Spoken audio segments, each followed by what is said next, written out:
Good morning. কেমন আছেন আপনারা সবাই? আশা করি সকলে খুব ভালো আছেন, সুস্থ আছেন। বন্ধন ব্লগসের আবারও একটি নতুন ভিডিওতে আপনাদের সকলকে স্বাগত জানাই। তো আজ একটা নিরামিষ দিনের রেসিপি নিয়ে আমি আপনাদের সামনে চলে এসেছি। আজ বানাবো লাউয়ের ঘন্ট। তো লাউয়ের ঘন্ট বানানোর জন্য তো আপনারা প্রথমে দেখলেনই যে লাউটা আমি একদম ছোট ছোট করে কেটে নিয়েছি, আর তার সাথে বেশ কিছু আলুও কুচিয়ে নিয়েছি। তো এখানে লাউয়ের পরিমাণটাই বেশি, আলুটা একটু কমই দিয়েছি। আর একটা বাটা মশলার পেস্ট বানিয়ে নিয়েছি, সেটা হচ্ছে টমেটো, আদা, কাঁচা লঙ্কা আর গোটা জিরে, এই দিয়ে একটা পেস্ট বানিয়ে নিয়েছি। তো কড়ার মধ্যে সর্ষের তেল গরম করে আমি বড়িগুলো ভেজে নিলাম। বড়িটা অপশনাল, দিতেও পারেন নাও পারেন, দিলে অবশ্যই স্বাদটা বাড়বে। আর তার মধ্যে যদি বাড়ির বড়ি হয় তো তার স্বাদটা তো অনেকাংশেই বেশি হবে। তো এবারে আমি এর মধ্যে ফোড়ন হিসেবে দিয়ে দিচ্ছি 5 ফোড়ন আর শুকনো লঙ্কা। এখানে আপনারা তেজপাতা দিতে পারেন, তো আমি এতটা দিলাম না, কেননা আমার বাড়িতে অত পছন্দ করে না সকলে, তো তাই দিলাম না। তো এবারে ওই ফোড়নটা থেকে গন্ধ ছেড়ে আসলে তখন আমি এর মধ্যে লাউ আর আলুটা দিয়ে দিলাম, দিয়ে ভালোভাবে এটাকে কিছুক্ষণ নাড়াচাড়া করে ভেজে নিতে হবে। এখন আমি কোনো রকম মশলা অ্যাড করছি না, আগে একটু ভেজে নিই তারপর অ্যাড করব। ঢাকা দিয়ে বেশ কিছুক্ষণ নাড়াচাড়া করার পর আমি যে বাটা মশলার পেস্টটা বানিয়ে রেখেছিলাম সেটা এবার এর মধ্যে দিয়ে দিচ্ছি। লাউটার মধ্যে কিন্তু আর কোনো রকম জল অ্যাড হবে না, এই বাটা মশলাতে যেটুকু জল আছে আর লাউটার থেকে যে জলটা বেরোবে সেটাতে কিন্তু রান্নাটা হবে। তাই মিডিয়াম টু লো ফ্লেমে রান্নাটা করতে হবে। আর এখন আমি এটাকে হাই হিটে রেখেছি। তো এবার আমি কিছু কাঁচা লঙ্কা দিলাম, এবারে গুঁড়ো মশলার মধ্যে দিয়েছি হলুদ গুঁড়ো, নুন আর লঙ্কার গুঁড়ো, এই দিয়ে ভালোভাবে নেড়েচেড়ে মশলাটার সঙ্গে লাউটাকে কষিয়ে নিতে হবে।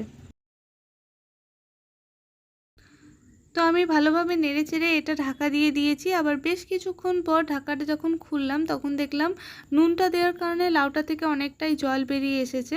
তো আবার ভালোভাবে নেড়েচেড়ে এটাকে আবার ঢাকা দিয়ে দেবো।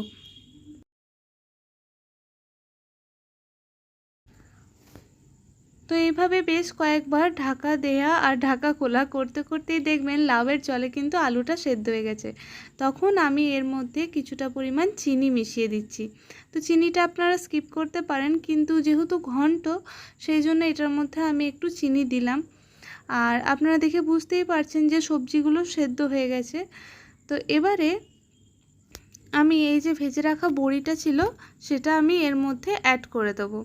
তো বড়িটা আমি ভেঙে দিচ্ছি না, আপনারা চাইলে ভেঙে দিতে পারেন, তো আমি গোটাই দিলাম। তো এভাবে ভালোভাবে মিশিয়ে নিই। আর আপনাদেরকে সেই কথাটা মনে করিয়ে দিই যে ভিডিওটি ভালো লেগে থাকলে লাইক, কমেন্ট এবং শেয়ার করতে ভুলবেন না। আর চ্যানেলে নতুন হয়ে থাকলে অবশ্যই চ্যানেলটি কিন্তু সাবস্ক্রাইব করে দেবেন। আর পাশের বেল বাটনটি প্রেস করতে কিন্তু একদমই ভুলে যাবেন না। তো এই যে লাউয়ের ঘন্টটা কিন্তু আমার প্রায় হয়ে এসেছে। তো চলুন এটাকে এবারে নামিয়ে ফেলি। তো এই যে লাউয়ের ঘন্টটা আমি নামিয়ে নিচ্ছি।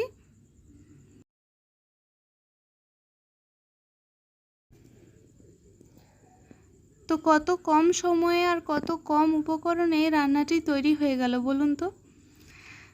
এই যে গ্রীষ্মকালে লাউ খাওয়া তো আমাদের একান্তই দরকার, কারণ এটা আমাদের শরীরে জলের চাহিদাকে পূরণ করে। আর তাছাড়া এর আরও অন্যান্য গুণাগুণও আছে, তো অত ডিটেলসে বলার কোনো দরকার নেই। আমরা জানি যে কোনো কাঁচা সবজি আমাদের শরীরের জন্য কতটা উপকারী, আর বিশেষ করে নিরামিষ তরকারি তো আমাদের শরীরের জন্য একান্তই উপকারী এবং একান্তই প্রয়োজনীয়। তো সেই জন্যই আজকে হালকাভাবে আমি গ্রীষ্মকালের কথা মাথায় রেখে রান্নাটি করেছি। তো নামানোর পর একটু ঘি দিলাম, এটা ফ্লেভারের জন্যে, আপনারা চাইলে নাও দিতে পারেন। তো ঘি দিলে অবশ্যই কিন্তু রান্নাটার স্বাদ অনেকাংশেই বেড়ে যাবে।